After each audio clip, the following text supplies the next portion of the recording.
Function hosting JavaScript by default जितनी भी declaration है उनको जावास्क्रिप्ट की टॉप पे ले आता है। तो अगर आपने कोई फंक्शन बनाया है, डिक्लेयर किया है, कोई वेरिएबल डिक्लेयर किया है, उसको जावास्क्रिप्ट बाय डिफ़ॉल्ट टॉप पे ले आता है, डिक्लेरेशन टॉप पर आ जाती है। इसे फंक्शन होस्टिंग कहते हैं। इसका मतलब ये है कि जहाँ आपने फंक्शन लिखा है, अगर आप उससे पहले फंक्शन को कॉल करेंगे तो वो कॉल हो जाएगा। क्यों? क्योंकि आपने तो हो सकता है लाइन नंबर 80 पे फंक्शन लिखा हो और लाइन नंबर 70 पे उसे कॉल किया हो, लेकिन जब ये जावास्क्रिप्ट की फाइल एग्जीक्यूट होती है इंटरप्रेट होने से पहले, जावास्क्रिप्ट का इंजन तमाम डिक्लेरेशन फंक्शन को टॉप पे ले आता है लाइन नंबर 1 पे। तो आपने लाइन नंबर 80 पे लिखा था, लाइन नंबर 70 पे आप उसको कॉल कर रहे हैं, एक्चुअली जावास्क्रिप्ट ने उसे मूव कर दिया है टॉप पे लाइन नंबर 0 पे, इसलिए लाइन नंबर 70 पर वो आपको अवेलेबल है। इसे फंक्शन होस्टिंग कहते हैं कि आप वेरिएबल या फंक्शन पूरी जावास्क्रिप्ट में कहीं भी डिक्लेयर करें, लेकिन जब वो एग्जीक्यूट होती है तो डिक्लेरेशन सारी टॉप पर चली जाती है। तो इसकी बेनिफिट ये है कि आप जो फंक्शन लिखते हैं वो फंक्शन लिखने से पहले भी उसे कॉल किया जा सकता है, वो मेमोरी में मौजूद होगा और कॉल हो जाएगा। ये आप एग्जांपल देखें, इसमें हमने सम का फंक्शन कॉल किया है और डिक्लेयर इसे बाद में किया है। वार टोटल इक्वल्स टू सम आपने वैल्यूज़ पास की और उसको प्रिंट भी करा लिया, जब एक्चुअली जो फंक्शन बना है वो बाद में लिखा गया है। इससे कोई प्रॉब्लम नहीं आएगी। क्यों? क्योंकि ये फंक्शन होस्ट हो जाएगा, यानी कि जावास्क्रिप्ट उसे इसकी डिक्लेरेशन को उठा के टॉप पे ले आएगी। तो पहली लाइन पे ये डिक्लेरेशन होगी, उसके बाद बाकी सारा कोड होगा, तो ये लाइन ये फंक्शन आसानी से कॉल हो जाएगा। अब हम एक फंक्शन होस्टिंग की एग्जांपल देख लेते हैं, जिसमें हम फंक्शन बाद में डिक्लेयर करेंगे और पहले उसको यूज़ करेंगे और वो आसानी से अवेलेबल होगा। मैंने एक फंक्शन बनाया, फंक्शन सम ए कॉमा बी रिटर्न ए प्लस बी, और फंक्शन बनने से पहले ही आपने लिख दिया वार टोटल इक्वल्स टू सम 4,3। अब आपने कंसोल डॉट लॉग में टोटल को प्रिंट करवा दिया।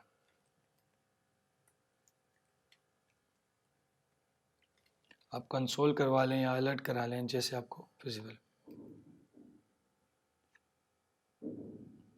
टोटल 7, कोई एरर नहीं आया, हालांकि फंक्शन बाद में बना है, लेकिन बाय डिफ़ॉल्ट ये फंक्शन मूव हो चुका है टॉप पे, तो इसलिए ये फंक्शन कॉल आसानी से हो सकता है। इसी तरीके से अगर आपने एक वेरिएबल बनाया वार ए इक्वल्स टू 6, अब यहाँ पे एक चेक है, क्या मैंने लिखा कंसोल डॉट लॉग ए, पहले हम इसको हटा देते हैं। इस वक्त पूरी फाइल में कुछ भी नहीं है, एक वेरिएबल कंसोल डॉट लॉग है जो कि एक वेरिएबल को प्रिंट करने की कोशिश कर रहा है।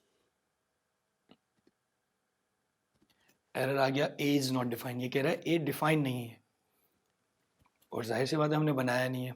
अगर मैं यहाँ लिख देता हूँ वार ए इक्वल्स टू 6, तो आ जाएगा A6, क्योंकि आपने कॉल करने से पहले वेरिएबल बना दिया है। लेकिन अगर मैं इस वेरिएबल को मूव कर दूं बाद में, अब वेरिएबल और फंक्शन होस्टिंग का मतलब ये है कि वेरिएबल टॉप पर डिक्लेयर हो जाएगा। अब अगर मैं इसे प्रिंट करने की कोशिश करूंगा, एक्सेस करने की कोशिश करूंगा,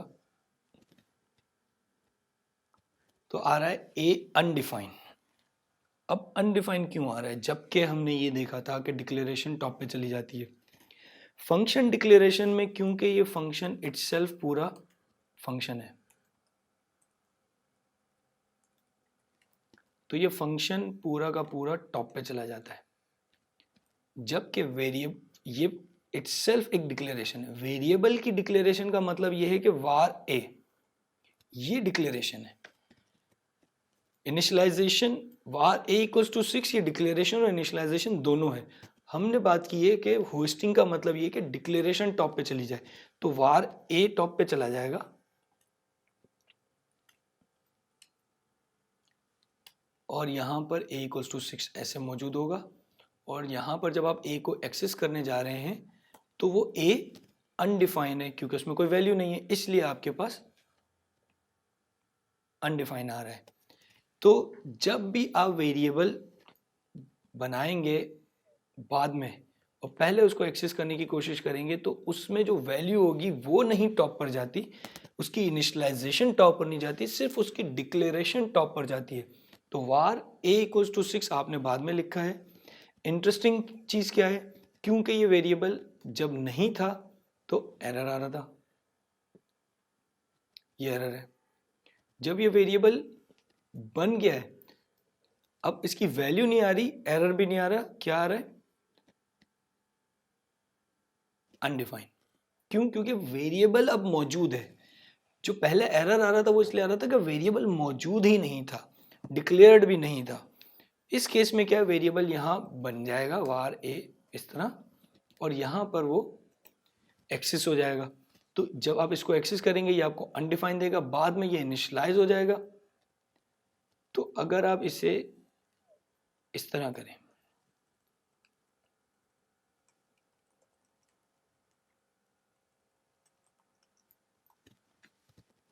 तो ये पहले में अनडिफाइंड देगा और बाद में 6 देगा, क्योंकि यहां तक वो सिर्फ डिक्लेयर्ड था, यहां पर आके वो इनिशियलाइज भी हो चुका है,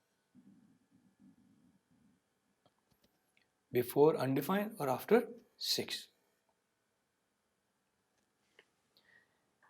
इसी तरीके से जैसे हमने देखा फंक्शन एक्सप्रेशन कि फंक्शन तीन चीज़ें हो गई, फंक्शन डिक्लेयर किया बाद में, पहले एक्सेस करेंगे कोई प्रॉब्लम नहीं है, वेरिएबल डिक्लेयर किया बाद में तो डिक्लेयर हो गया है, एक्सेस हो सकता है लेकिन क्योंकि उसमें कोई वैल्यू नहीं है अनडिफाइन आएगा। तीसरी चीज़ है जो फंक्शन एक्सप्रेशन में हमने लिखा था, हमने फंक्शन बनाया वार सम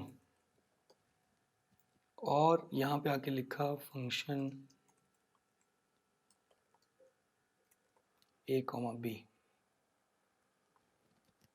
इसमें हमने रिटर्न किया a प्लस b।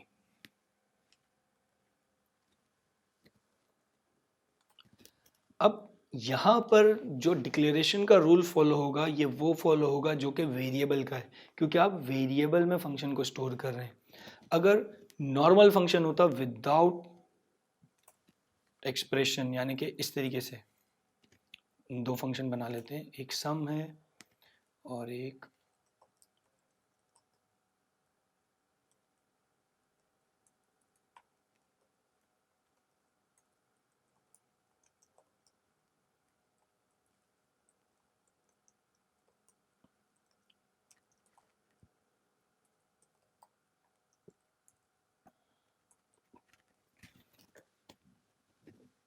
अब ये फंक्शन नॉर्मल फंक्शन डिक्लेरेशन है, ये फंक्शन एक्सप्रेशन है जो कि बनने के बाद एक वेरिएबल में स्टोर होता है।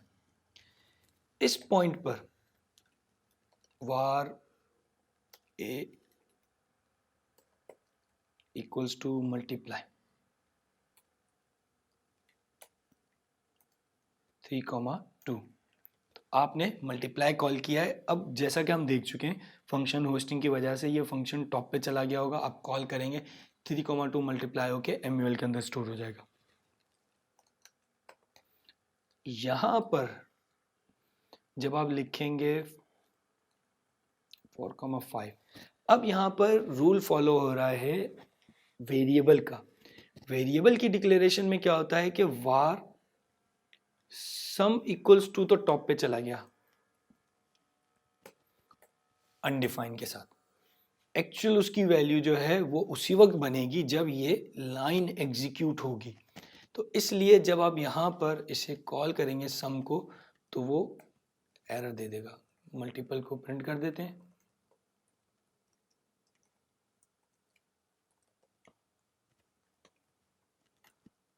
और जब ऐड को प्रिंट करने जाएंगे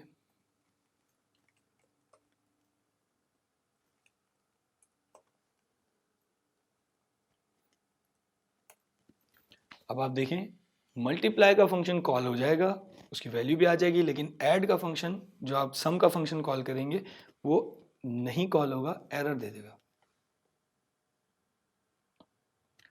MUL 6 और सम इज नॉट अ फंक्शन। इसने ये नहीं कहा सम इज़ नॉट डिफाइंड, इसने ये नहीं कहा कि सम मिला नहीं है, इसने कहा सम इज़ नॉट अ फंक्शन। क्यों? क्योंकि ये वेरिएबल है, जैसा कि 5 यहाँ पर है। अब सम को ऊपर एक्सेस करेंगे तो टॉप पर सम डिक्लेयर हो जाता है अनडिफाइंड के साथ। इसी तरीके से जब आप ये बना रहे हैं तो ये एक वेरिएबल का रूल है, ये सम टॉप पे चला गया है यहाँ पे इस तरीके से। तो यहाँ पर जब आप इसके साथ राउंड ब्रैकेट लगा रहे हैं तो ये कह रहा है ये तो अनडिफाइंड है, इसमें तो कुछ है ही नहीं। अब आप इस पर राउंड ब्रैकेट लगा रहे हैं तो कह रहा है ये फंक्शन नहीं है, आप इसे कॉल नहीं कर सकते। तो अगर आप फंक्शन एक्सप्रेशन यूज़ करेंगे तो ज़रूरी है कि उससे एक्सप्रेशन बनने के बाद ही आप उसे कॉल करें। नॉर्मल फंक्शन बनाएंगे तो वो किसी भी वक्त कॉल हो सकता है। वेरिएबल जो डिक्लेरेशन है, डिक्लेरेशन से पहले अगर आप एक्सेस करेंगे तो अनडिफाइंड मिलेगा, डिक्लेरेशन के बाद एक्सेस करेंगे जहां बनाया गया है जिस लाइन पे, उसके बाद उसकी वैल्यू मिल जाएगी।